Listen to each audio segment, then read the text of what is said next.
Dr. Chair, good evening, my dear ladies and gentlemen. I have to be very short because you have a lot of talking today and probably very interesting. All I can say as a mayor of Bled is that I wish you a very, very warm welcome to our place. Some are here for a second or third time, and I would like to say that I'm very thankful to the organizers to think about us, to get you all here, hoping in our heart that you'll be very good promoters of our little, but I hope you agree, beautiful town. It is a very important topic you have, and I would only like to ask you to take it seriously on behalf of all the future generations. Enjoy your stay and have a successful work, please.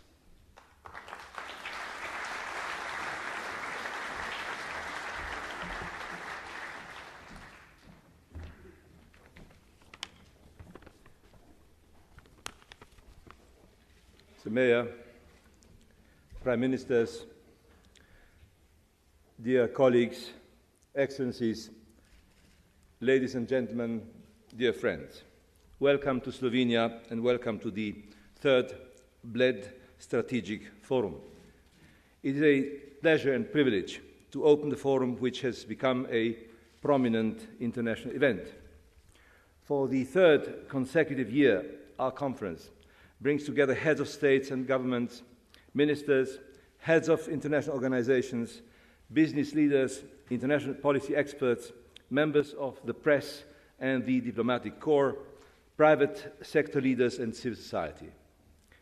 We meet in this beautiful environment not only to talk about pressing international issues and exchange ideas, but also to think beyond our traditional views, transcend our limitations and act accordingly.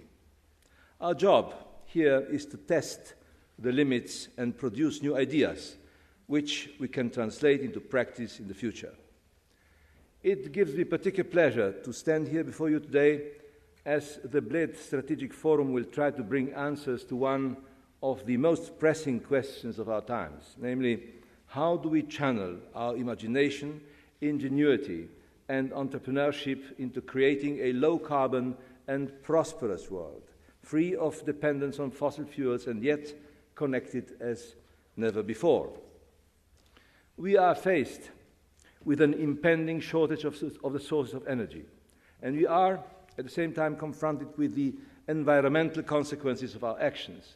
Because of our way of life, the complexity, the diversity of our lives, everything we know, everything that we have taken for granted suddenly looks contingent. Indeed, the struggle against climate change is a struggle against much of what we have become, a struggle against some of our most fundamental urges, needs, and expectations. 2 years ago, we discussed Caspian Outlook 2008 and almost predicted today's crises. Today, we can declare with utmost conviction that energy and climate change are the ultimate topics of future international politics. And most importantly, they demand our immediate attention and action.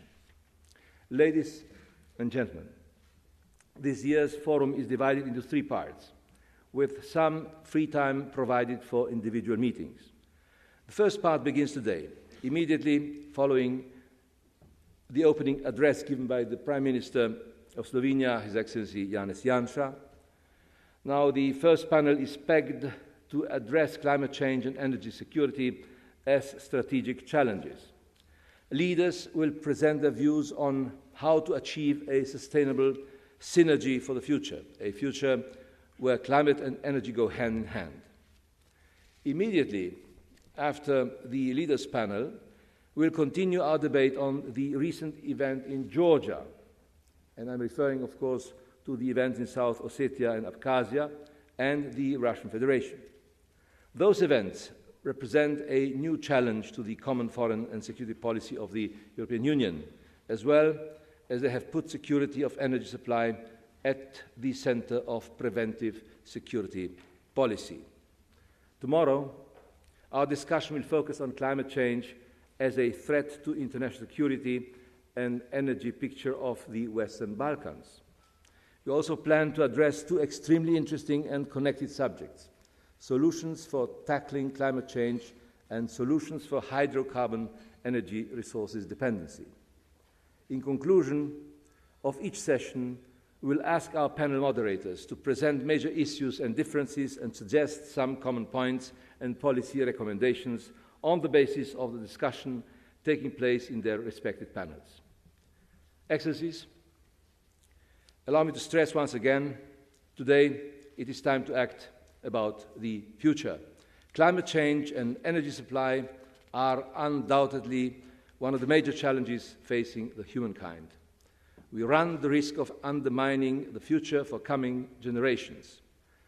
The Intergovernmental Panel on Climate Change, it's an UN-sponsored organization whose important work was recognized by the award of the Nobel Peace Prize, presented its authoritative findings. Global greenhouse gas emissions due to human activities have increased about 70% between 1970 and 2004. Our current understanding of the problem and the high risks involved leave no option for any responsible policymaker but to act. In the first semester of 2008, during our EU presidency, European Union presidency, energy and climate change were put to the top of European political agenda. Between January and June 2008, we have stated countless times, and will do so again, it is high time for the real renaissance of environmental and energy policy. Economic, political and humanitarian pressures resulting from rising energy prices cannot be ignored. Ladies and gentlemen, dear friends, it's my great pleasure to announce to you the next speaker, Prime Minister of Slovenia, His Excellency Janez Janša, and other members of the Leaders Panel, His Excellency Mirek Topolánek, Prime Minister of the Czech Republic, His Excellency Ivars Godmanis, Prime Minister of the Republic of Latvia, Mr. Wolfgang Schüssel, former Federal Chancellor of the Republic of Austria. Honorable guests, welcome to Bled, and I wish you all a pleasant stay. Thank you. Prime Minister, the floor is yours.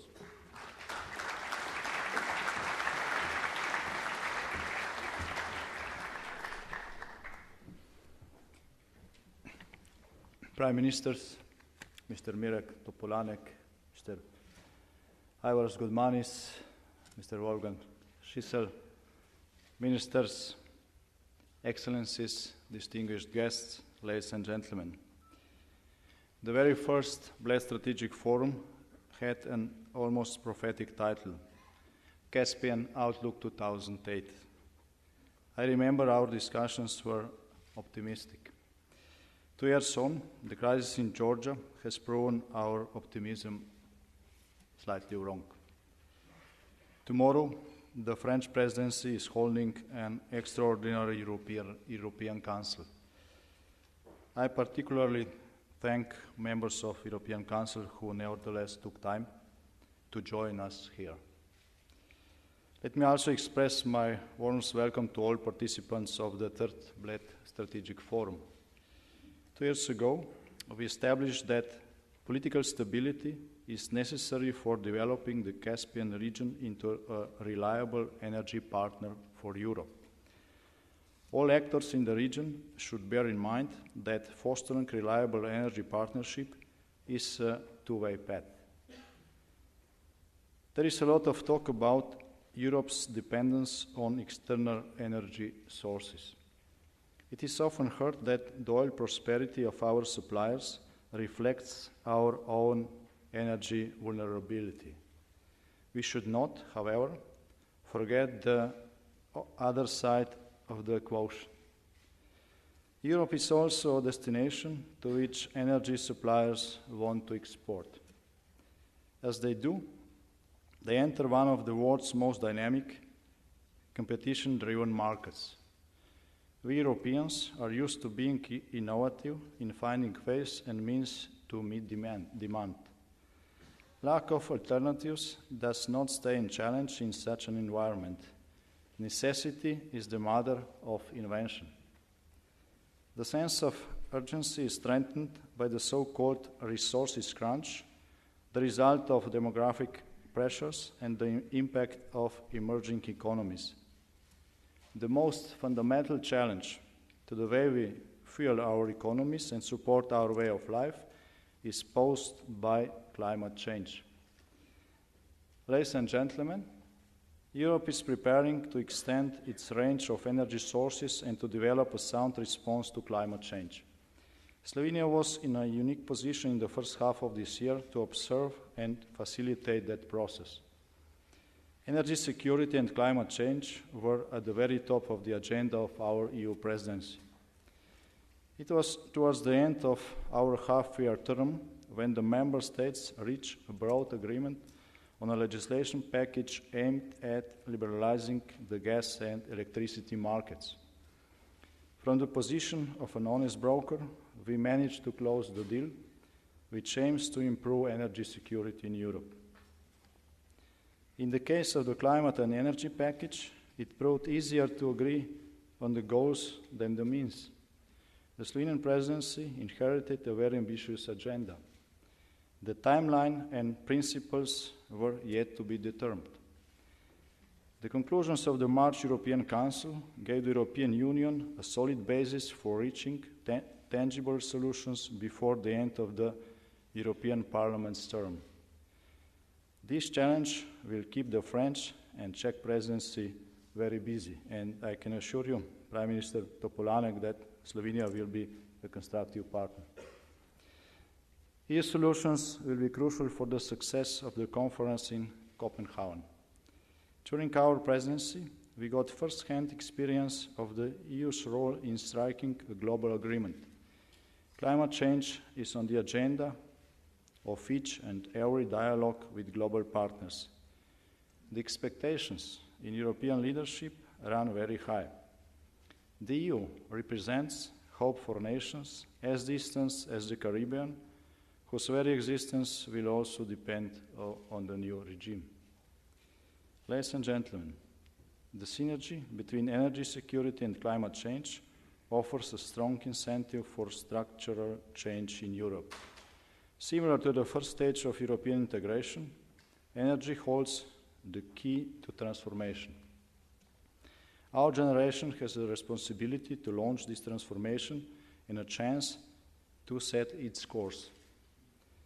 Some call it transition to a low-carbon society, while others talk about the third industrial revolution. Whatever we name it, its impact will be deep in a wide range of policies. The report of the EU High Representative and the European Commission called climate change a multiplier of security threats. Transition to low-carbon production is needed to avoid a major drop in the standard of living in the developed world and the loss of hope in developing economies. On the other hand, timely responses will unlock huge socio-economic potential. Each euro we invest in renewable energy technologies creates 3 to 5 times more jobs than fossil fuel generation.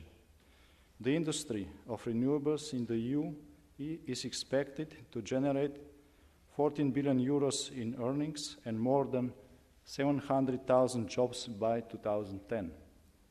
By 2050, renewable energy is projected to provide nearly half the primary energy and 70% of the electricity produced within the European Union. Several million new jobs are expected. What we are looking at is a level of change comparable to the Industrial Revolution.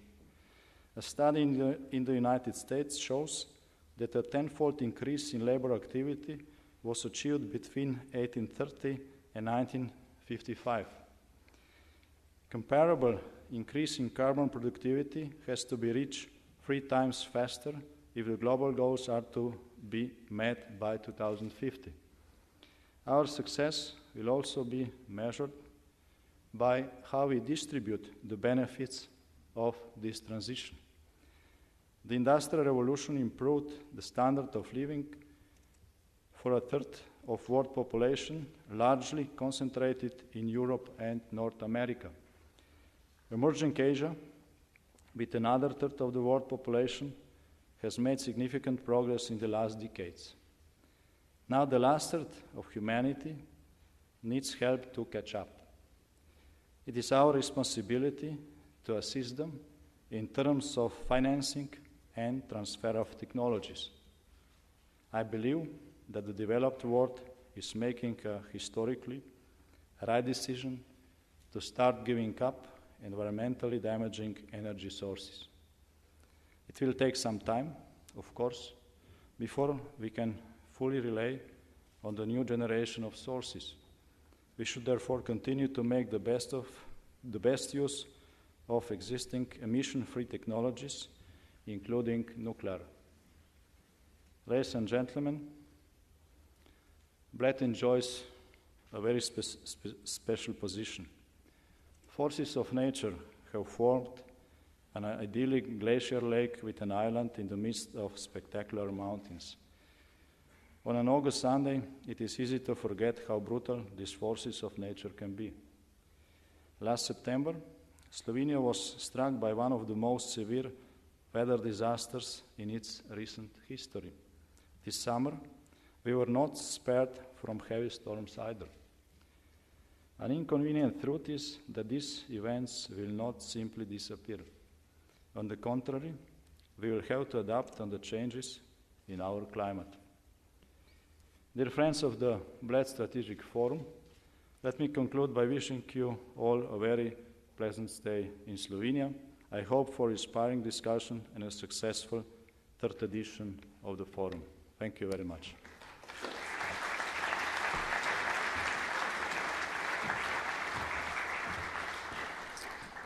Good afternoon. A little quiet. Let me try one more time. I just got off the plane too. Good afternoon. I'm going to try one last time because I'm confident. Good afternoon. I feel better already.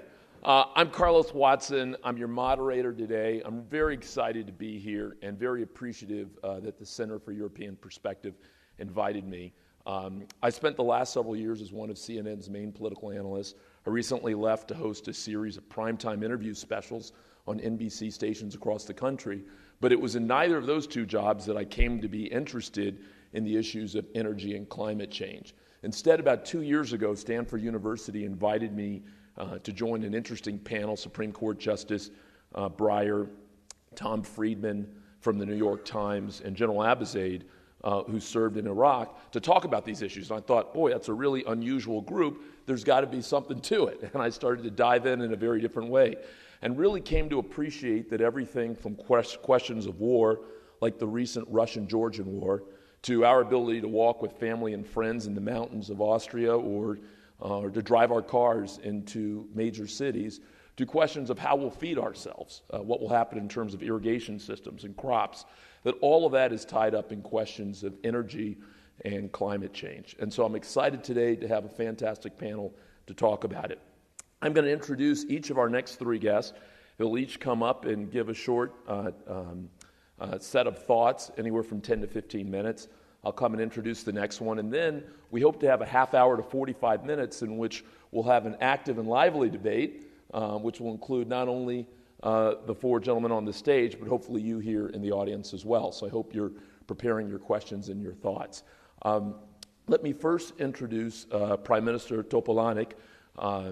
Many of you know that he's the Prime Minister of the Czech Republic, but he brings a very interesting perspective to this conversation and debate as a trained engineer and as someone who, in a country that was once part of the Soviet Union or allied with the Soviet Union, certainly understands how the politics, I apologize, what I meant to say, as someone who certainly understands how politics can play a part in the energy debate and in the climate conversation. So without further ado and without further misstatement, let me welcome Prime Minister Topolánek to the stage. Prime Minister Topolánek, please join us.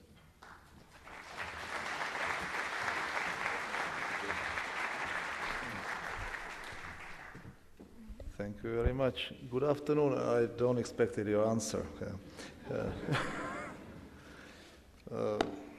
Thank you very much for invitation to this very prestigious BLED Forum, and allow me at first present you very short, maybe provocative questions. Light or dark? Freedom or dependence? Europe is facing an energy shortage. Not today, perhaps, but most definitely tomorrow.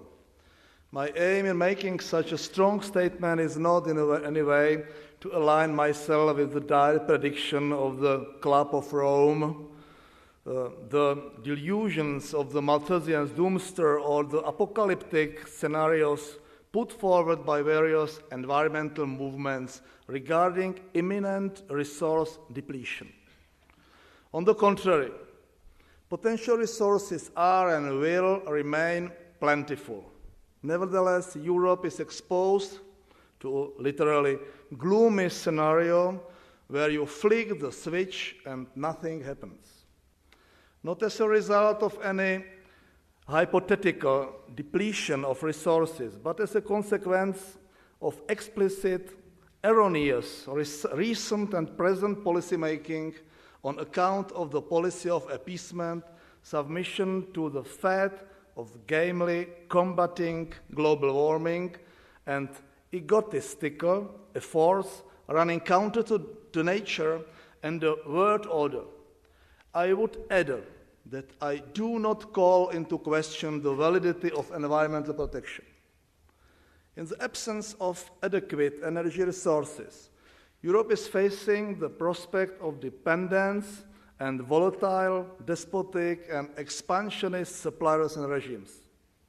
Europe, then, is at risk of losing or compromising its liberty. Incidentally, the relationship between energy and freedom was vividly described many years ago by the Russian academic Sakharov, who most assuredly knew what he was talking about. Are we capable of admitting this trend? Can we assess these threats properly? Are we in a position to confront these threats? Just what sort of energy policy does Europe have? Is there any? How do we intend to make sure there is enough cheap, safe, and preferably clean energy for us and the generation to come? Are we sufficiently conscious of all the energy challenges and, more importantly, the geopolitical, foreign policy, and security risk, most recently post-Georgia? And do we have our priorities right in this respect? I will try to answer these questions. It is up to you to decide to what extent your countries have found an answer to these issues and to what degree this is reflected in the European energy policy. You may not be aware that I initially pursued a career as a power engineering specialist, but I am also a politician. While this situation makes my job easier in some respects, in others it is more complicated. It is easier in that I know what energy experts want from politicians. They want the same as anyone else, for politicians to keep their noses out of expert matters. On the other hand, my position is made more difficult by the knowledge that politicians need to keep energy experts on a short leash. Politicians cater to artificial environmental demand and are typically prisoners of populism and the pressure exerted by the Green Business Brigade. Here, then, I will draw on my professional expertise while trying to keep my own leash as short as possible. The combination of these two professions gives me a better understanding of Sakharov and the relationship between energy and freedom, or more precisely in his concept, nuclear power and European freedom. I will start with the policy on energy. Ostensibly, we have such a concept. There is the energy and climate package, one of the fundamental components of the current EU agenda. This package is constantly being honed and supplemented. But isn't something essential missing from it? Isn't missing an absolutely candid, clear answer to the question, what will happen when you flick the switch? And what will happen in 10 years or 50 years? I have an uncanny feeling that the whole of our European energy policy is built on the implicit assumption that ample energy is assured, and that all we have to do is set ambitious targets, regulate, cut emissions, increase the proportion of renewable sources, and so on and so forth. As both an energy specialist and politician, I tell you that is naive, foolish, and dangerous. Has our energy concept taken on board the threat of rolling blackouts of the kind already witnessed in Europe? Our distribution grids are overloaded, although I should add that the Czech system still has sufficient capacity.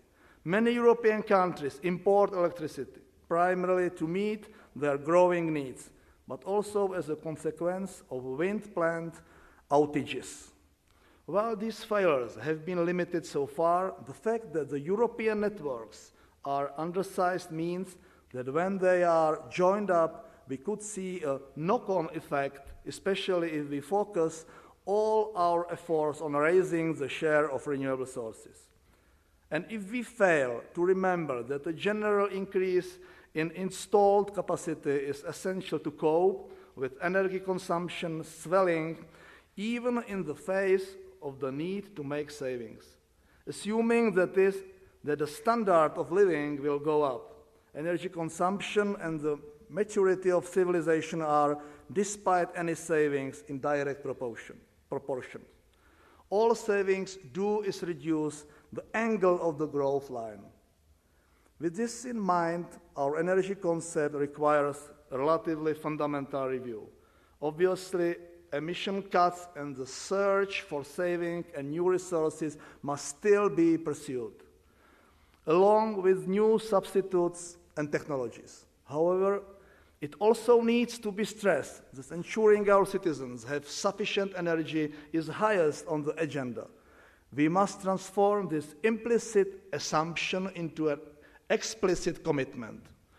It is all very well to set fixed targets for the share of renewable sources and for emission reduction up to 2020 or 2050, but it would be more expedient to start by determining the basis of energy production that will be used to calculate these shares.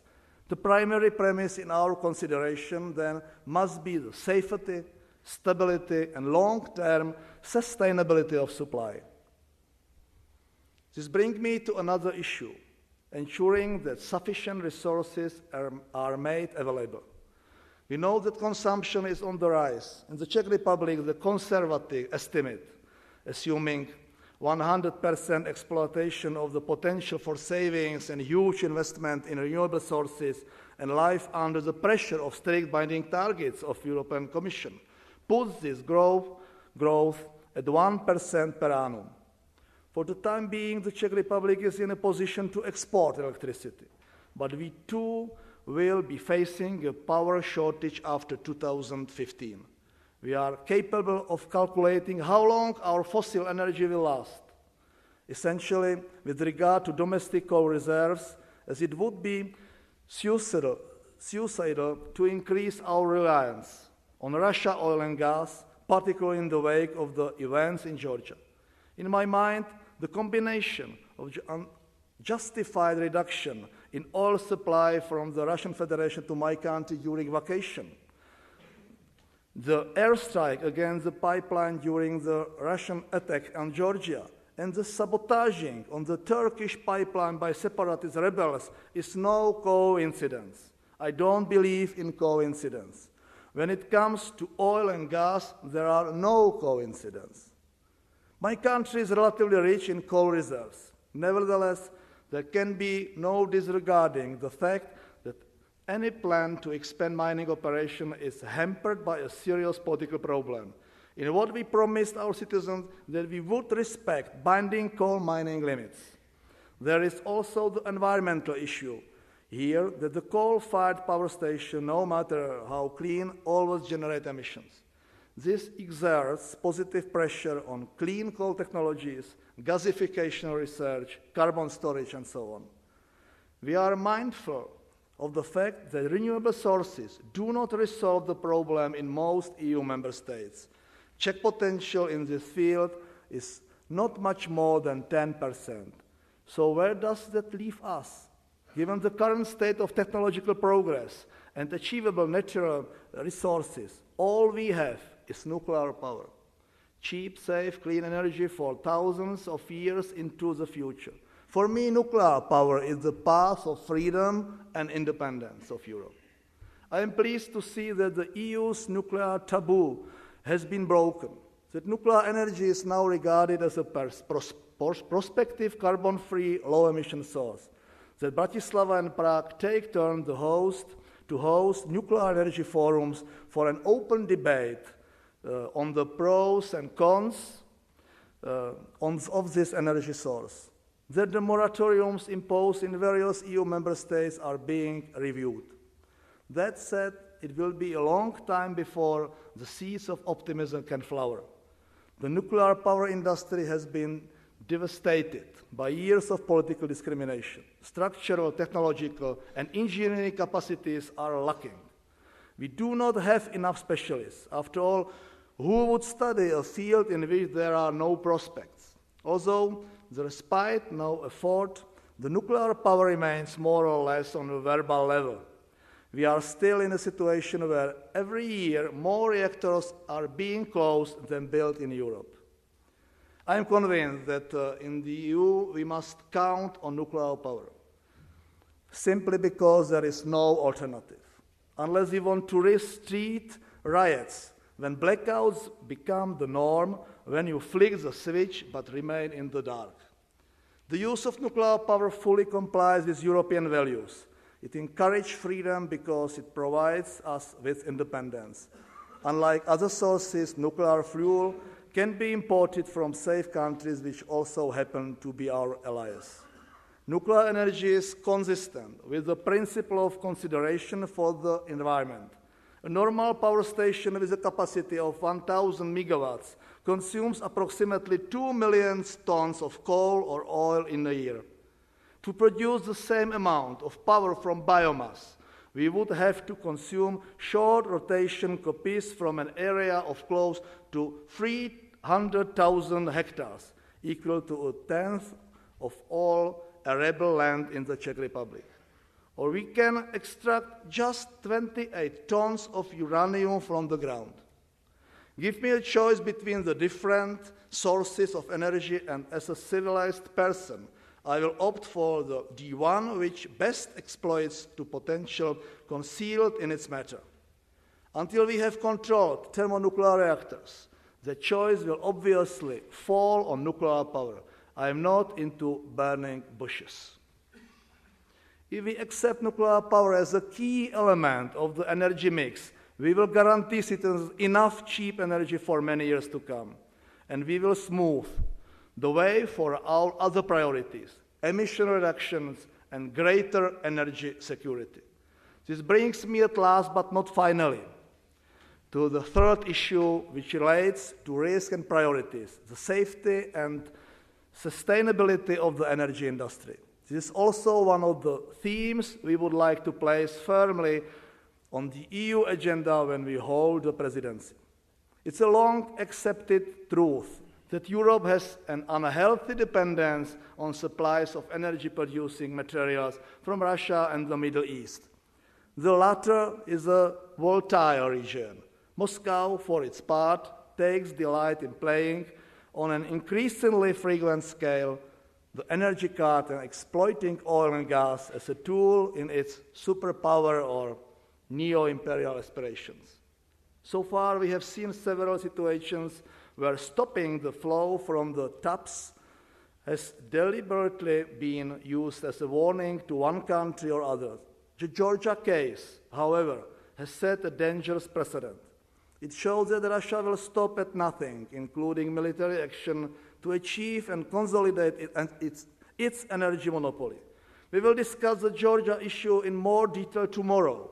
Energy clearly isn't the sole reason for Russia's response to the Georgian Ossetian conflict. Nevertheless, it is manifestly obvious that the efforts geared towards the separation of Abkhazia from Georgia, pursue a clear objective to take hold of a strategic territory through which Caspian oil and gas flows to the whole of Europe. Our worst fears are materializing here. Clearly, it is in our common interest to finally reach a consensus on the European position towards Russia. The events unfolding in Georgia are, in part, a test of the EU's integrity, capacity for action and unity. Any separate attempts to secure national supplies, so far generally made by numerous countries on the basis of agreements with Russia, consequently compromise the security of the community as a whole. This also underscores the fact that energy security is linked to security in general. The best policy to safeguard the stability and security of supply is a policy leading to stability and peace across the world. Our absolute priority in the context of the EU external policy must be to find stability. Once again, the significance of transatlantic ties is borne out. Our economic and political interests are identical to those of the US and Canada. Our ability to ensure the prosperity and safety of our citizens, as well as to improve life and secure peace elsewhere, is closely linked to the existence of adequate energy. At the same time, the hunger for energy materials continues to rise dynamically. Countries that used to be net exporters are becoming importers. China, India, Indonesia, and Brazil, and so on. There's a total population running into billions of people. And pressure on market monopolization is increasing. There has been speculation that a gas organization along the lines of OPEC will be formed, incorporating countries such as Russia, Iran, and Venezuela. All these trends are a sign that we need to coordinate our approach. We need to look for a way to cut our dependence on regions that cannot be trusted. One possible solution, as I have mentioned, is nuclear power. Others could be innovation and search for new technologies. Nevertheless, these are prospects for a near or more distant future. Here and now, we are faced with the issue of finding a political solution, a solution that will counter the imminent security and energy crisis. I believe that the EU, in alliance with the US and Canada, has the potential to deal with these threats effectively. I know that in my direct and indirect answers to the questions I tabled, I have created for the new question marks that we will not be able to discuss today. They are wide of this conference objective. I do not in any way want to raise the specter of the apocalypse I warned against in my introduction. It is not my intention to increase tension between Russia and the EU. There is enough of that already. I have simply tried to place a relatively wide European debate into a broader context and force us all to think about climate changes and energy security from a rather different perspective than is usual for standard European discussion. I am using one of the last opportunities before the Czech presidency to present my true opinion, undistorted by the duties of a moderator and compromiser. It is an eminently Czech and, as I have attempted to imply, European interest to move our discussion from artificial problems to real problems, to bring us from climate dogma back down to earth and its more worldly problems. So in the future, what will happen when we flick the switch? Light or dark? Freedom or dependence?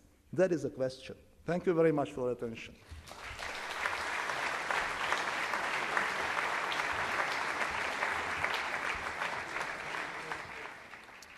And a very provocative question at that. I think certainly when we move to the question period, there will be a lot to talk about in terms of the use of nuclear power, the role of Russia, and the right response going forward. Our next guest, Prime Minister Ivars Godmanis from Latvia, also brings a scientific background to bear, having not only studied but also taught physics for years before becoming Latvia's first Prime Minister after independence from 1990 to 1993, and once again last year took over the role and is also looking at issues of energy deficits, rising demands, and in many cases, rising prices as well. Prime Minister Godmanis. Thank you.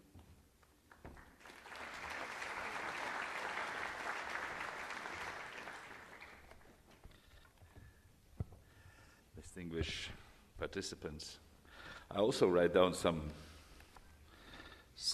speech, but now I try a little bit switch to another thing. My understanding is I try to put some questions for me, which is in my head, also regarding the latest events in Georgia, when we saw this car built with our own eyes, how it's going on. And then come back to a little bit, some 18 years ago in the past.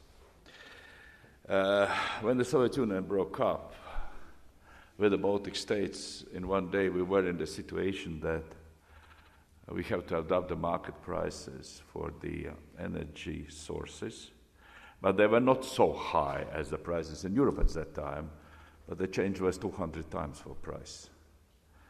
200 times. It was a very interesting time. We found out how to refinance and so, but at the end of the day, when I'm thinking today, there's no question about price more.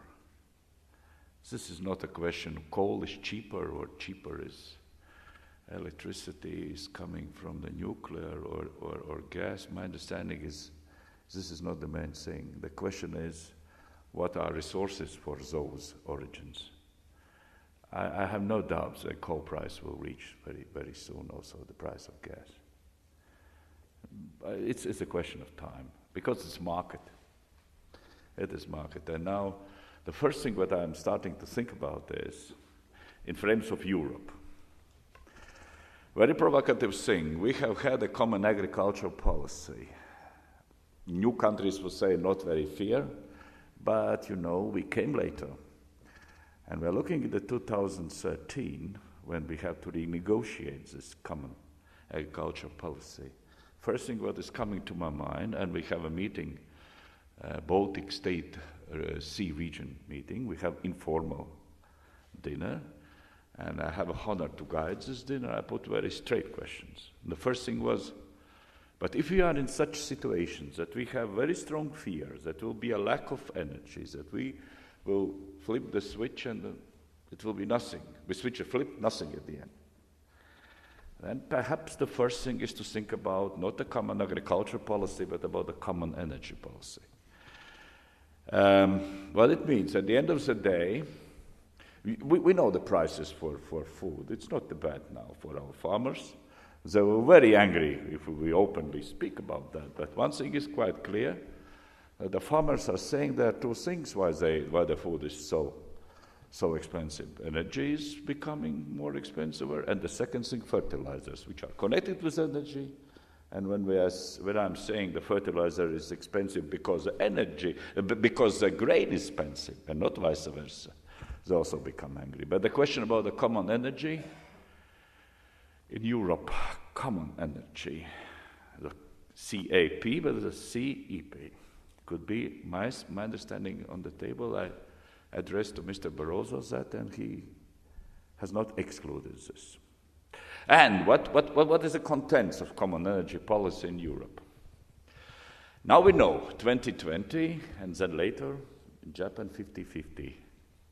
I have a honor to work in one government with Mr. Piebals. He was a commissioner now. He was Minister of Education in my government 3 years, and he passed all those terrible situations with energy in 1993. And the one thing is, what I asked him, is it not a game of the numbers, 2020, 50-50s, and we got 100, and so and so. When we look very carefully, looks like not, because each country has a formula through what it's been calculated, percentage 20% of renewables. But common energy policy means, but what happened if we will not fulfill in one day 2020? And there will be countries inside the EU who will go slower. Should we penalize them or not in common? Or what is much worse, is they're not going at all. They're going another direction because the consumption is going up. Need for society for electricity, energy is going up. And yes, we have no time, we have no chance. This is a question which is not answerable today. However, my understanding is that we have to follow in the years how we are approaching. If we are not approaching how we will decide in 2020, then we have to think perhaps about different numbers. In Copenhagen, it's quite decisive to make a decision. But there's one very serious thing. It has no sense if we'll be alone. If United States, Russia, and I'm talking about China, India, they will say, we don't care about your problems, we will not join you. Then the situation the day after Copenhagen will be different as we are thinking today. And we have to prepare for that, for the Commission and for the states the day after what happened. If somebody will say, no, we are not joining, situation is changed and we can't reach this one. The other thing is contents of this common energy policy. How I'm looking at that. Number one, let's say no war, but it could be catastrophes. It could be some very bad things. And we know in Baltics we have a problem. We have a common energy circuits. And there was one very, very serious disaster. And only thanks to interconnection, we solved the situation. Because if we would not interconnected circuits, well, we'll switch, flip, and dark, as Mr. Talamek said. So the number one point, what we have discussed in March in Euro Council, and it has to be put very precisely, it's an interconnection. It is a physical basis for security of energy in Europe. If we are looking now, we are speaking very much what kind of gas pipelines will come to Europe. Or it be Nord Stream, or it be South Stream, or it be Nabucco, or it be some pipelines from the via Mediterranean. That's good, but that's only one thing. The other thing, how those countries who will be the first who got this pipeline in, how they will then connect with each other. And if this connection will be much better as it is, and it's very bad in Western Europe, in Eastern Europe also not very good, but at the end of the day, then it will be not so unsecure for some countries to say, no, we don't need this pipeline because it's not going directly to us. Because in EU, it's not possible for countries to say, no, I'm not sharing with you, I'm not selling you because I don't like you. Then it will be a big problem inside the EU, because we have some obligations we have. Number two, in this common energy policy, is the question about new technologies. We have a very different R&D level in the countries. I know how high this level is in Scandinavia. The researchers in Uppsala University, also researchers in Denmark, they are very, very well advanced. It could happen then the new alternative possibilities for energy supply could be developed in different times. And then there's a question, to sell for market price or to make some funds from EU, to get some funds from EU to support those R&D, and then, I'm not talking distribute for nothing, but somehow to share those new technologies. Start with EU, and then we can speak with another ones. And number three, my understanding is this contents of this common energy policy could be now everybody is talking about self-sufficiency. But looking for the market economy is not the best thing.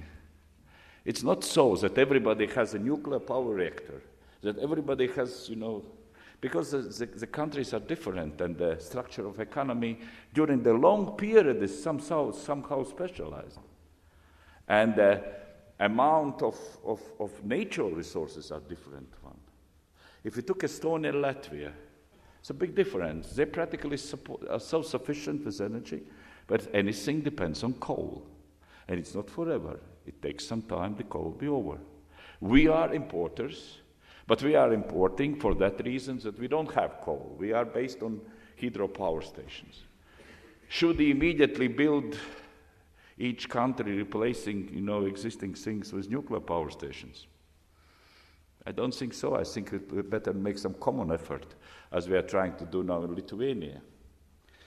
The problem with nuclear It's not so easy. What I've heard in Economist is being written, adjusted rumors, that 1,300 reactors have been ordered this time. Is it right or not? Nobody knows. Too much, looks like. This is not an easy thing. I know how I've spoken with Matti Vanhanen. He explained me how the things are going with new number 5 nuclear power generator in Finland. The costs are 1.5 times higher, and it's something around near to 5 billion euros for 1,400 megawatts. And for countries which are not so rich, because they are building this nuclear reactor on the basis that the biggest Finnish companies are coming together, put the money in for a reason, to get back electricity 60 years for on a cost basis.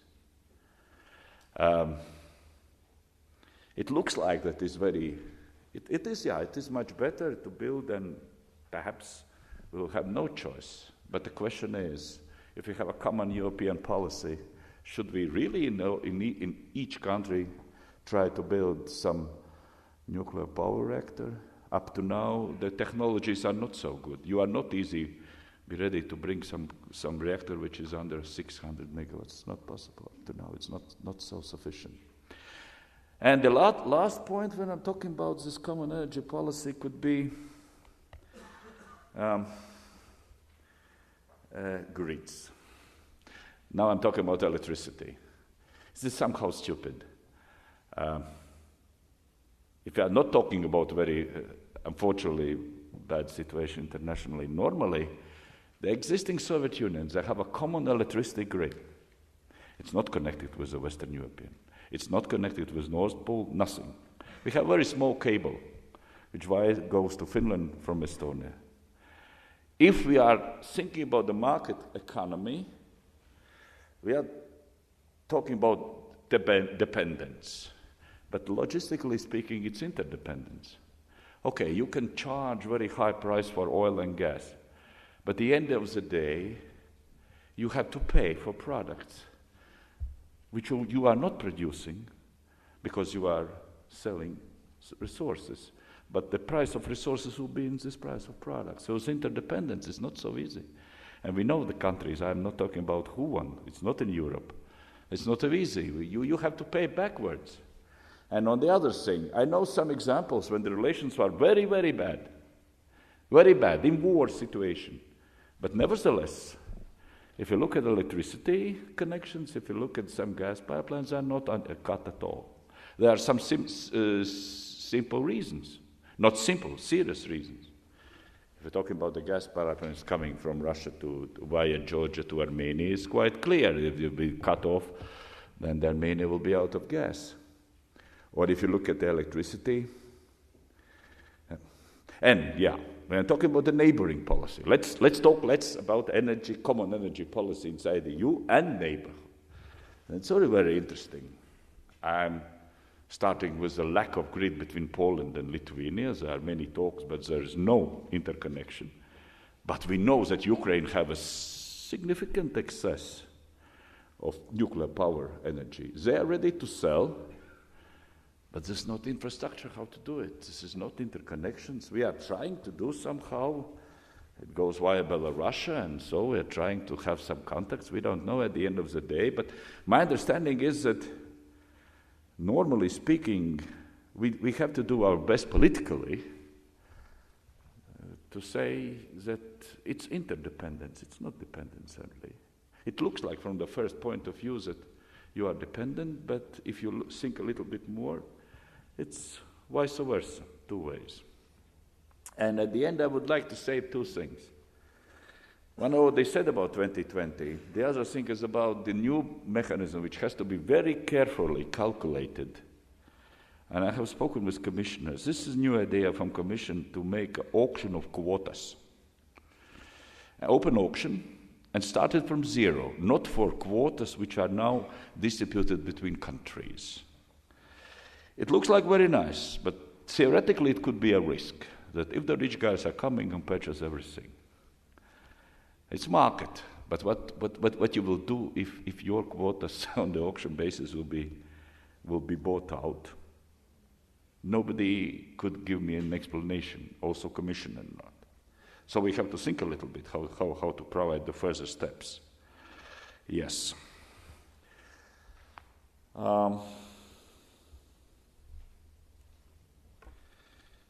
Regarding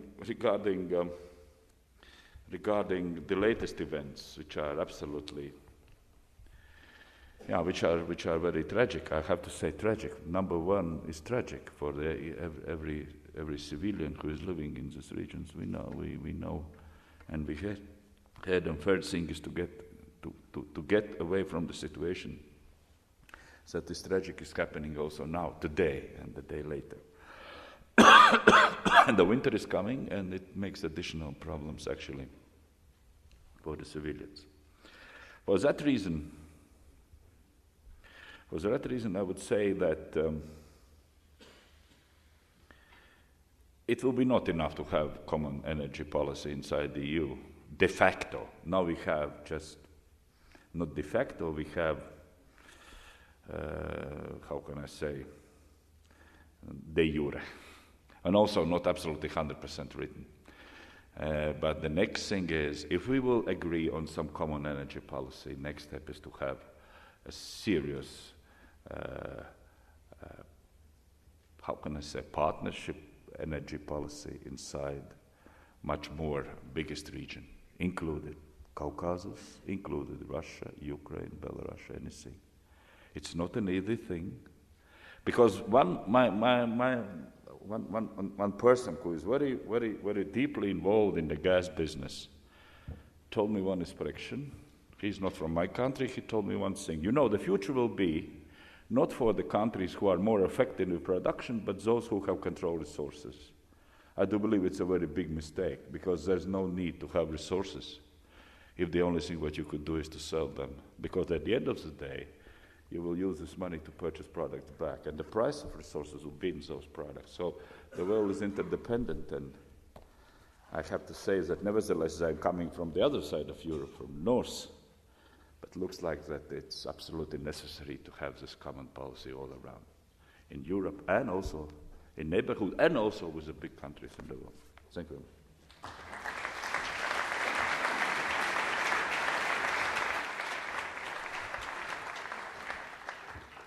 We'll certainly talk about Prime Minister Godmanis' thoughts on a common energy plan and the role, as he said, not only here in Europe, but of countries outside, and what role they'll play in it as well. I now want to welcome former Chancellor Schussel of Austria, who himself spent not only 6 years as the Chancellor of Austria, but also during his last year, Austria held the presidency of the EU, so certainly he had a chance to look at some of the issues regarding climate change from that vantage point as well.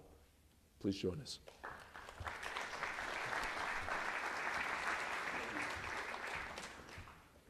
So thank you, dear friends.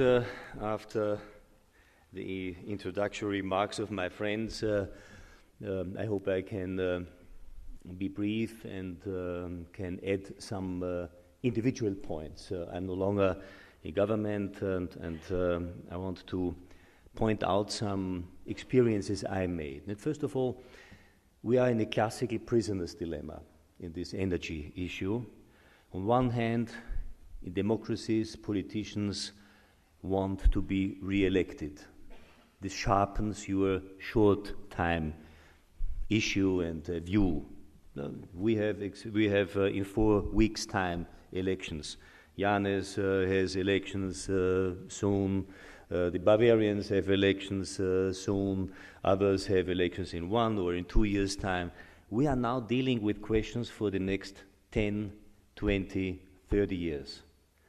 And we are not talking about, let's say, something, a jactus missilum in the old Rome to appease voters, to help them to subsidize the inflation rates with food credits or something like that, or small tax credits.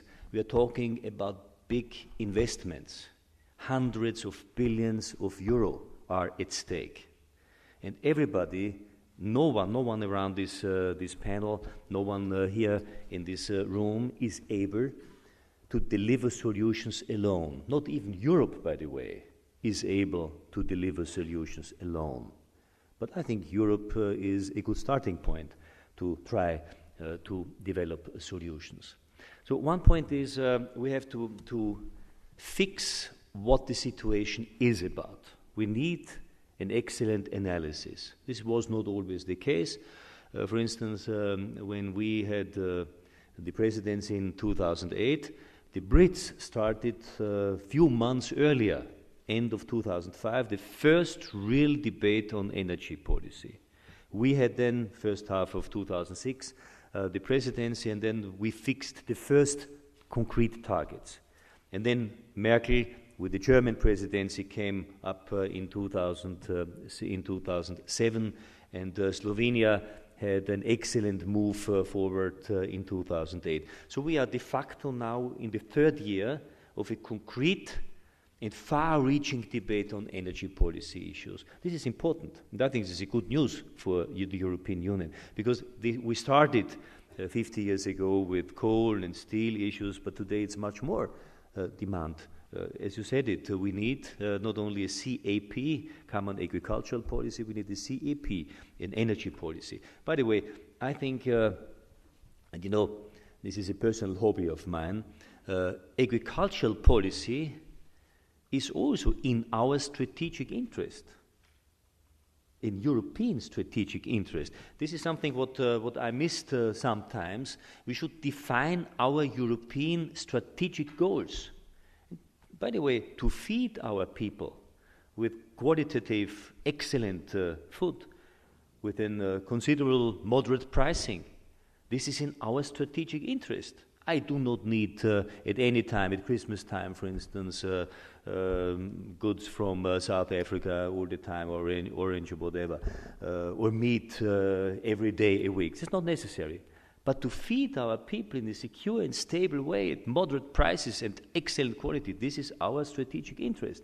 And by the way, this is something we should have in mind even after 2013. But of course now the energy policy is demanded, and there is a big issue in it. Europe spends today 500 million euro per year to import energy. US imports by 700 billion euro per year. So really, it's in our interest to look how we could import in a cheaper way, in a more effective way. What are the alternatives? What are the sources? Where do these sources come? Are they stable regions? What are, so to say, the interest of those who deliver goods? And by the way, this was one of the most dramatic experiences at the beginning of our presidency. We sat together with our friends, Janis was with me, in the New Year's concert in Vienna, 1st of January, and during the night the Russians cut off the gas lines. First night by 30%, second night by 50%.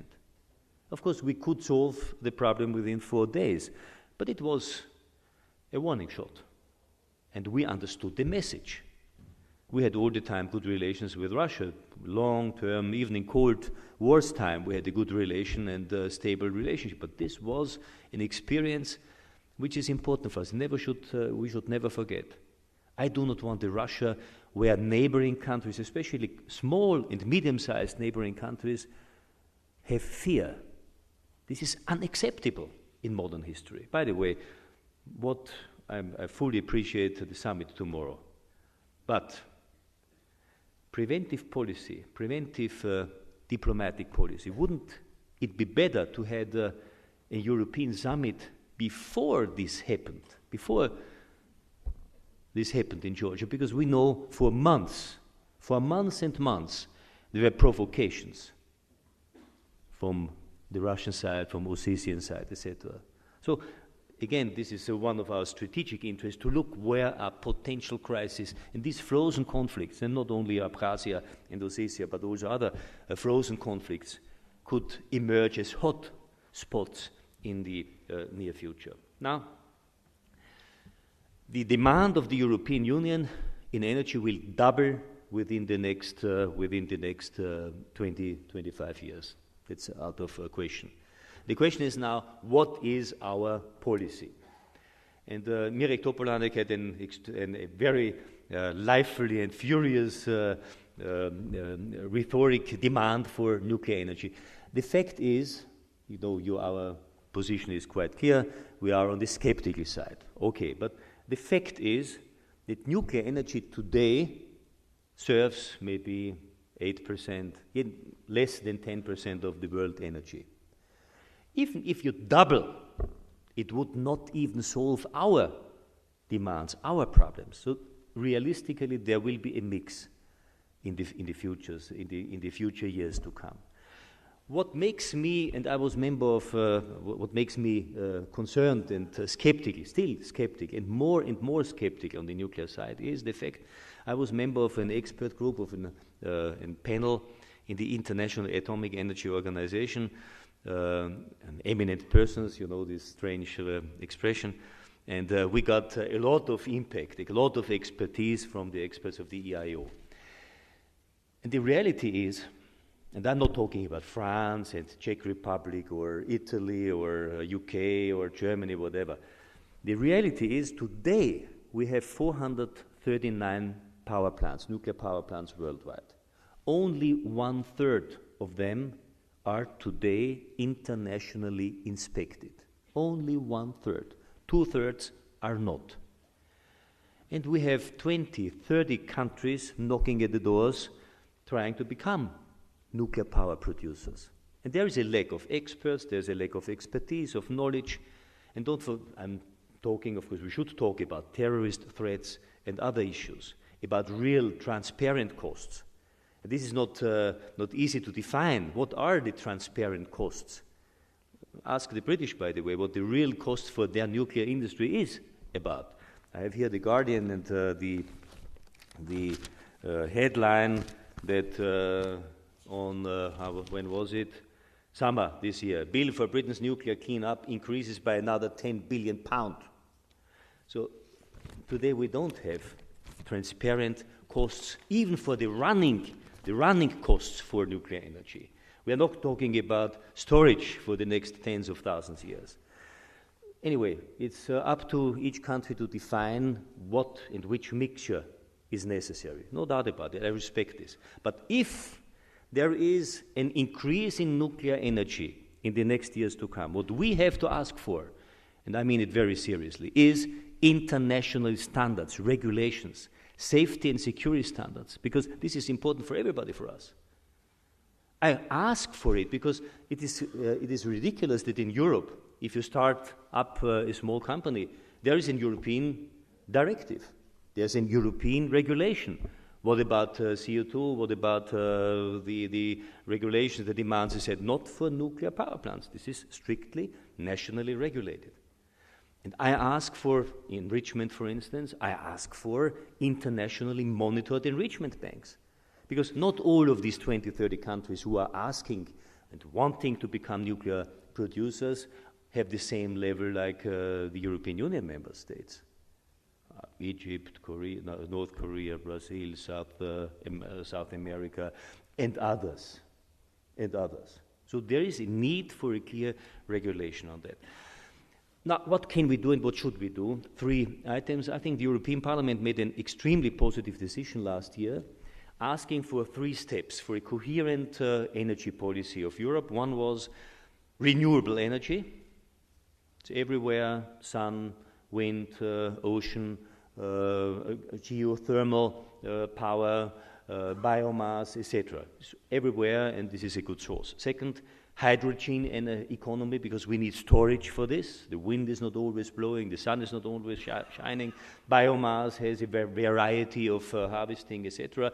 So you need storage, hydrogen economy. And third point, as my predecessor said it, intelligent power grid generation is necessary. And now about the question of the money. If you look at renewable energy, today we have a global investment in renewable energy of 70 billion euro in 2006. It will be increased to 250 billion euro in 2020 and will nearly double to 460 billion euro in 2030. So this is an enormous investment. Imagine what that means. Second, if you talk about about cars, vehicles using these stored hydrogen energy, you need a completely new transport system and a delivery system how to get the right equipment and the right fuel. There's an estimation at the US market. For 100 million vehicles, you need $1.3 trillion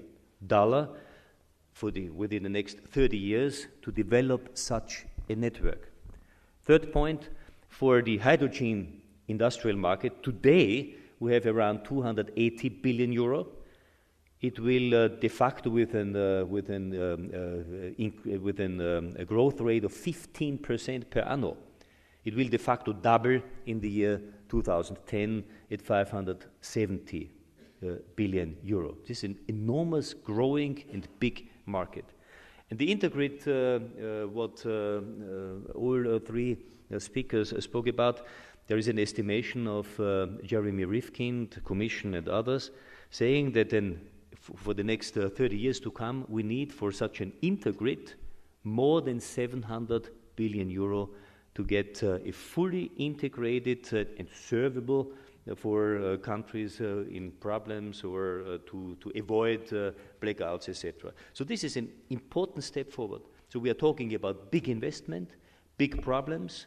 What we need is a far-reaching view, and the only way to come is that the European Union should develop as soon as possible a kind of a master plan, followed and joined by individual member states, coordinated master plans for themselves.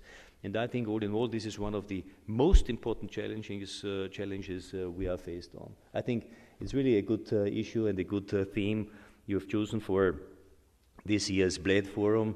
So I'm really happy to be here, and I'm waiting for the debate.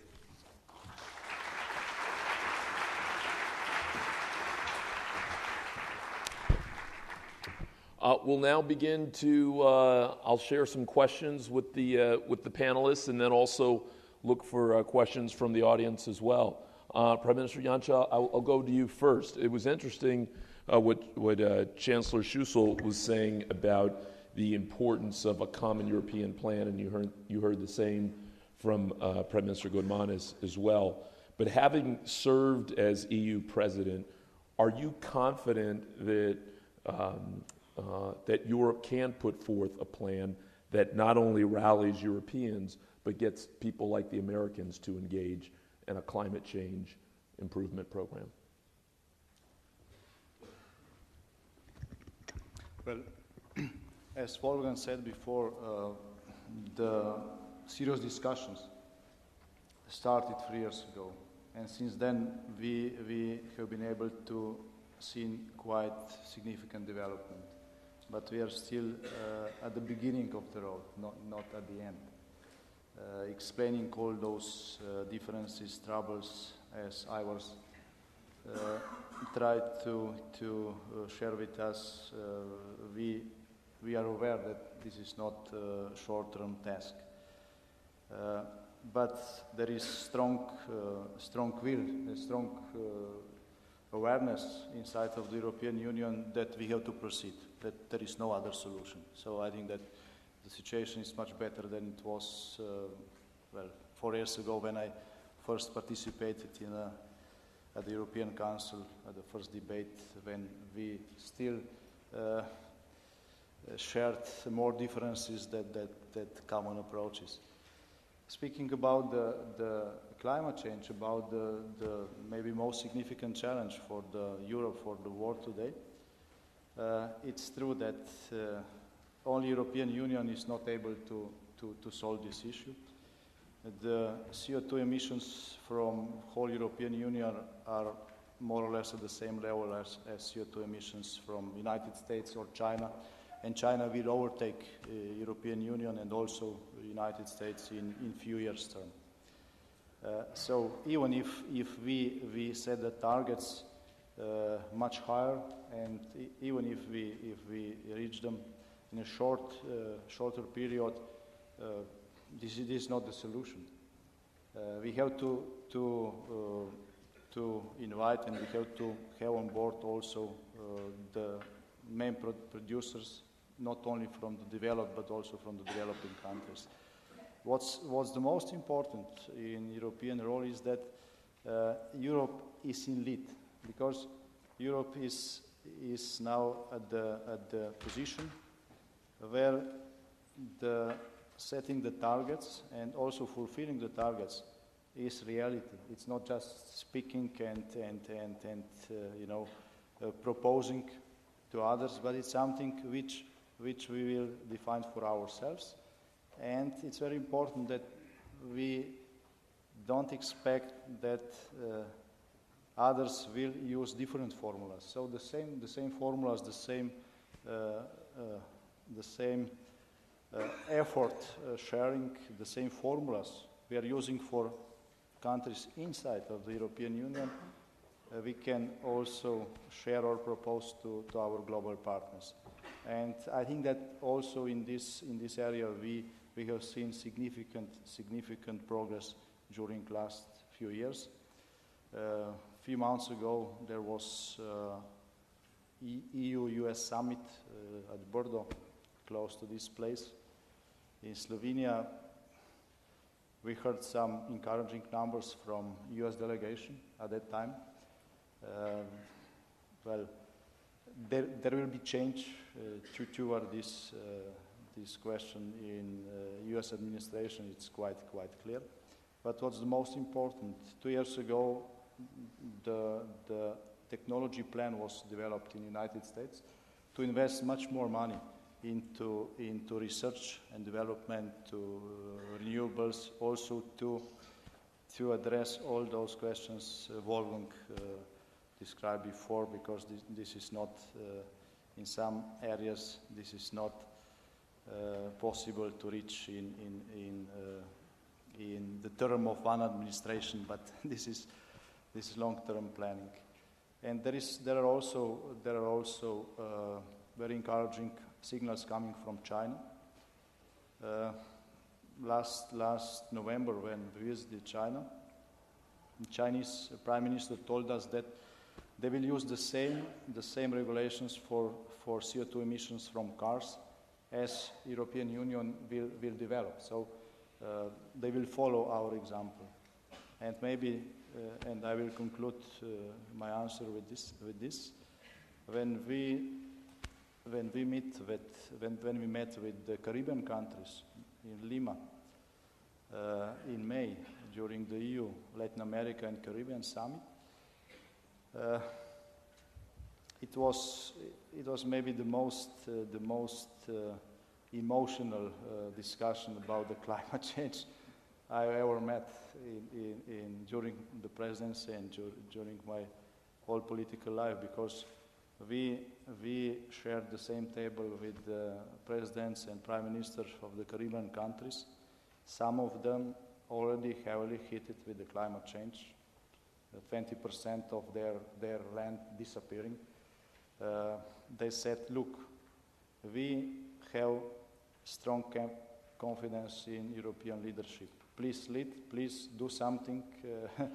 We don't think we have 20 or 30 years available to develop the solution. You're on the right way, please lead. So I think that during last few years the situation has changed significantly, and that we could conclude that we are at the beginning of the solution, not at the end, not in the middle, but at the beginning of the right path. Prime Minister Topolánek, you talked about nuclear power as a possible way forward, and you heard some of Chancellor Schussel's comments. I have two questions for you. One, how do you react to what Chancellor Schussel talked about in saying that even if you were to double the amount of nuclear power right now, it still wouldn't solve the energy deficit that you've warned of? And then number two, other than nuclear power, are there one or two other new technologies that you've got big hopes for? There are lots that people talk about, but are there one or two that not only as a politician but as an engineer you say these could help break the stalemate, these could help solve some of the interconnected issues, as Prime Minister Godman has said? I think it will be better to translate. mě samozřejmě láká odpovídat na úplně jiné otázky. Well, you will probably understand that I would like to answer a completely different type of questions now, but Ale jediná poznámka, kterou si neodpustím, pokud by měla společná energetická politika fungovat jako společná zemědělská politika, pak ji radši nedělejme. however, I will just dare to voice one remark regarding the previous speeches, and then I will go back to the question asked. If the joint energy policy is to work and function the same way as the joint agriculture policy of the European Union has been functioning so far, I think it's better not to do either of these. Já jsem hluboce přesvědčen, že otázka termojaderné fúze, přestože vědci slibují výsledky už dlouho, je záležitostí možná 20, možná 30 let. As far as the new technologies, for instance, the mentioned thermonuclear fusion, of course, there's been a lot of talk in the scientist circles about it. However, I personally think that this will come to pass in approximately 20 to 30 years to come. Vidím to jako jednu z možností pro druhou polovinu tohoto století. So perhaps I would see this as one of the options for the second half of this century. Do té doby je tady dostatek fosilních paliv, je tady potenciál jaderné energie a je tady potenciál obnovitelných zdrojů a jiných zdrojů, jiných technologií. However, I believe that so far we still can enjoy the ample resources of fossil fuels. We also have the possibility of nuclear power energy as well as other resources or sources of energy that can be tapped. Já jsem ani ve svém projevu žádnou z nich nevyloučil. So when addressing my speech, I've not actually excluded any of these possibilities or options from happening. Pokud budeme chtít vyrábět energii z uhlí, tak musíme jít cestou výzkumu a musíme jít cestou nových technologií. If we, for instance, want to produce energy from coal, then of course we still have to focus on research and development, and we'll have to still search for new technologies and new approaches. Pokud půjdeme cestou jádra, musíme jít cestou bezpečnosti. If we, for instance, decide to expand on the nuclear power energy, then again we have to focus a lot on security and safety. Pokud půjdeme cestou ropy a plynu, tak musíme reflektovat bezpečnostní a geopolitické aspekty. And if we adopt the course of action in relation to oil and gas, then we of course have to take into considerations other various aspects, which is, for instance, the overall global security as well as geopolitical issues that have to be taken into consideration. Pokud půjdeme cestou supernových technologií, jako jsou například palivové vodíkové články, tak musíme respektovat cenu vyrobené energie. And of course, if we think about other future technologies, hydro or any other prospective type of energy sources related, then of course we have to also take into consideration the costs and pricing issues related to it. Já věřím v nevyčerpatelnost zdrojů a hlavně v nevyčerpatelnost lidské invence. So first of all, I believe that the sources that we have at hand are never going to be fully exploited, and also I believe that the human invention is something that can never disappear, that can never be exploited fully. A jenom poznámka, samozřejmě, že to, co říkal Janez Janča, a to je diskuze o, řekl bych, tlaku na další velké hráče a znečišťovatele ovzduší, je naprosto klíčová. Bez podobného přístupu, jako má Evropská unie, je přístup Evropské unie směšný v tom globálním pohledu. And I think that the remark voiced by Janez Janša regarding the fact that we really have to put some kind of pressure and also bring to the table the other players, the other big players who also contribute significantly to polluting the environment by their production of energies, I believe that this is absolutely key. This is the absolute essential, and unless we come in terms with them and unless we convince them to follow the same principles, then all our efforts in the European Union will be in vain. Jaderná energie má ty výhody, které jsem naznačil. Je opravdu nízkoemisní, takže nám umožňuje plnit naše závazné cíle. Je relativně levná a je relativně bezpečná a vyjadřuje to hlavní, co já teda upřednostňuji před solidaritou, a to je svoboda. And coming back to the issue of the nuclear energy, I believe that there are several advantages to it. First of all, it is low cost, relatively low cost. It also enables us to fulfill the binding targets, and also it is relatively safe. and therefore it gives us an advantage which, in my opinion, is more important than solidarity, and that is freedom. Samozřejmě, že to není otázka, jestli zdvojnásobíme nebo strojnásobíme výrobu z jádra. Spíš je to otázka těch kapacit, o kterých jsem hovořil. Dnes už je víceméně kapacita inženýrská na dlouhou dobu vyčerpána. And of course, it is not really a question whether we're going to double or triple the production of the nuclear power energy. It is in fact the overall question that we have to ask in relation to the capacity or the ability to build the nuclear power reactions, because at the moment the overall capacity has been completely exhausted for several years to come. Takže kdybych měl zjednodušit tu odpověď, tak sázím na inovaci, vědu a výzkum ve všech oblastech a na geopolitický tlak, jednotný tlak Evropské unie na Rusko, aby postupovalo vůči Evropské unii jako vůči jednomu partnerovi. So if you really ask me to answer this question in brevity and in an abridged form, I would say that I'm an advocate of innovation, research and development in all these mentioned areas, and also I would advocate and opt for geopolitical pressure on Russia to negotiate with the European Union as one single partner. Thank you, Chancellor Schussel. I'm going to come to you to ask about the other side. We're talking a great deal about production and utilization of energy sources, but there's also a conversation about consumers and what consumers are not doing in order to be more energy efficient. In the U.S., we talk about it as an oil addiction. In parts of Europe, you hear the same thing. Is it believable in your mind that you can get consumers in Austria and the Czech Republic and other places to dramatically change their behavior? Because there has been some evidence that even higher gas prices have changed it a little bit, but not a lot. I think the consumers have to change their mind and their way to live, and they already do it.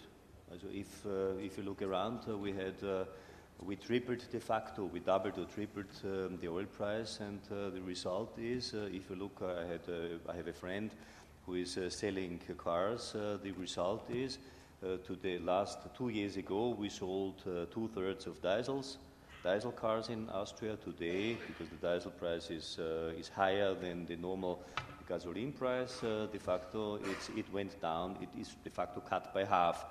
Second, if you look to the market, cars with less consumption, with less gasoline consumption, are sold in a dramatic positive way. So consumers change and adapt to the market, and I think there's a good news in rising prices, because people see how the real things are, how the market acts, and they have to adapt their lives and to change their way to live. And by the way, this is something what everybody feels. You can't eat every day meat. This is impossible. This is not necessary, by the way. And from day to day, from daily life to the big political decisions, I think there is a need to change your life, to change our position. This is not for the worse. It's, I think, in my opinion, it's to the better.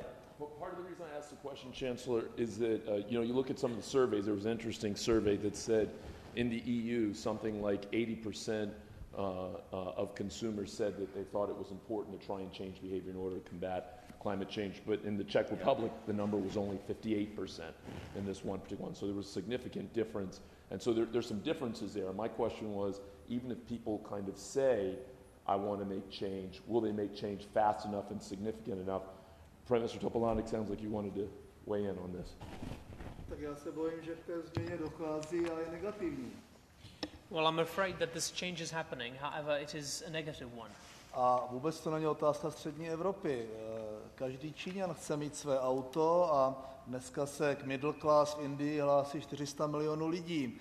Já se domnívám, že Evropa v tomto smyslu je nezajímavá z hlediska globálního znečištění a globálních problémů. Ten problém je, že všichni chtějí mít tu životní úroveň, která je ve Finsku, ve Švédsku nebo ve Spojených státech amerických. Otázka je, jestli je to vůbec možné. To znamená, ta změna toho chování je v opačném směru. So just to explain, I don't really think that this kind of change that we're talking about concerns Europe very much, or that Europe plays an important role in it. In fact, the issue is that, in fact, almost every Chinese person wants to have a car, and there is about 400 million people in India who declare themselves to be a part of the middle class. And obviously in China, in India, in other countries, everybody wants to reach a standard of living which we now see in Finland or Sweden or in the US. So I think that in terms of the overall pollution and the global impact that we're talking about that really matters, Europe really doesn't really play any role, or if it plays any role, it's really insignificant. Prime Minister Glamanis, what do you think about that, the argument that the population numbers of China and India make Europe or even the US important but not determinative? I have a possibility to speak with long-term Beijing mayor 5 days ago in Beijing, and what he told me is that the number of cars are growing 4,000 a day in the city. So it's significant, 4,000 in one day. But, you know, one thing is quite clear, no time for big cars more. So, how the Germans are saying, Geländewagen, away, also in our countries. However, we had not so good roads, and the people are choosing to get jeeps to drive on the bad roads better as with some small cars, but that's all, and the prices are pushing people get away. My understanding is one thing. If you remember the situation about the food price, let's look at the dairy products. Last year, in the middle of the year, dairy products in Europe went up to 35% in practically 2 months.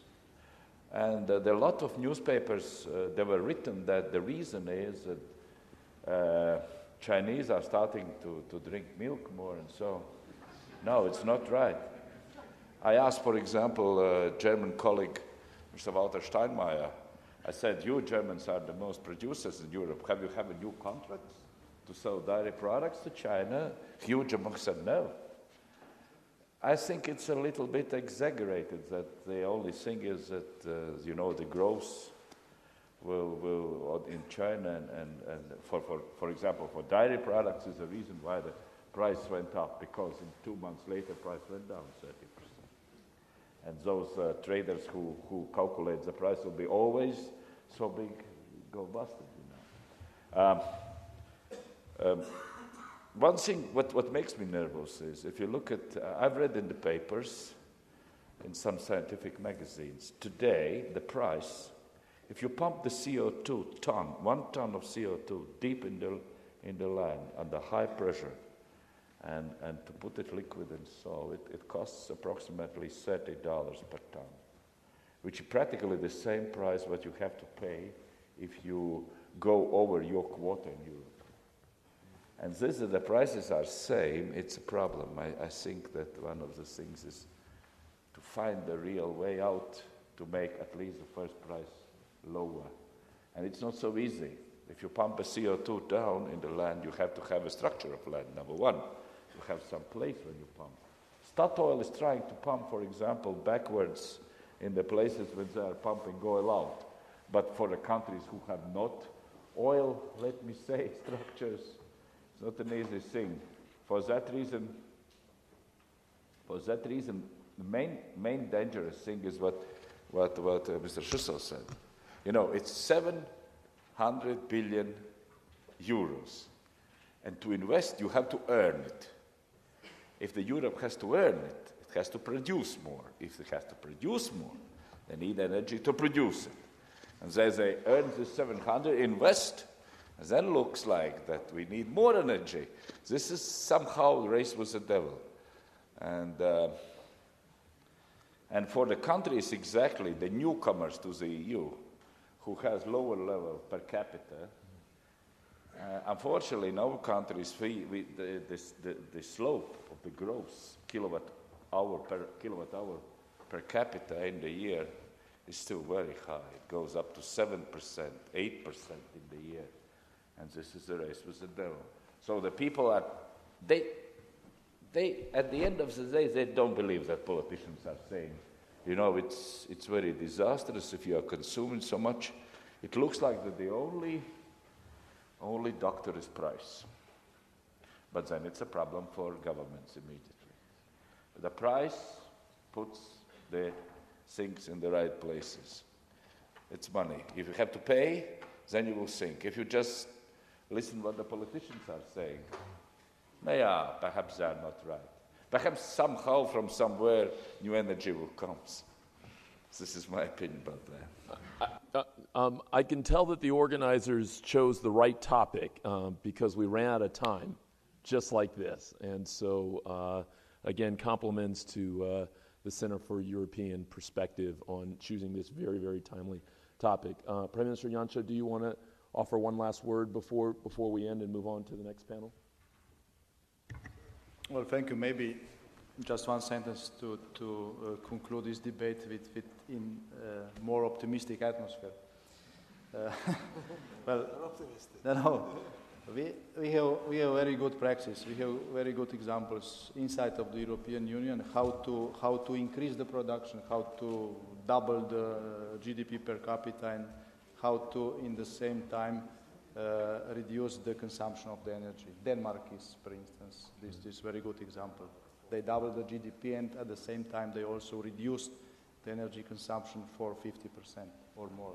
So it's new technologies are very important, and also when we're speaking about the global agreement, transfer of new technologies to developing countries is key issue in these negotiations for new global agreements. So to say this, I think that we more or less have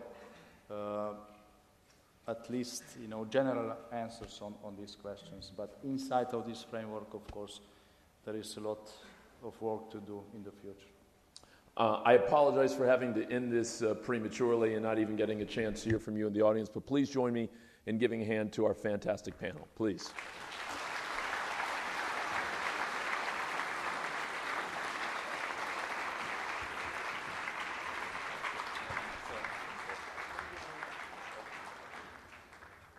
And please stay tuned. We are shortly going to turn to our next conversation in just a moment. Actually, immediately.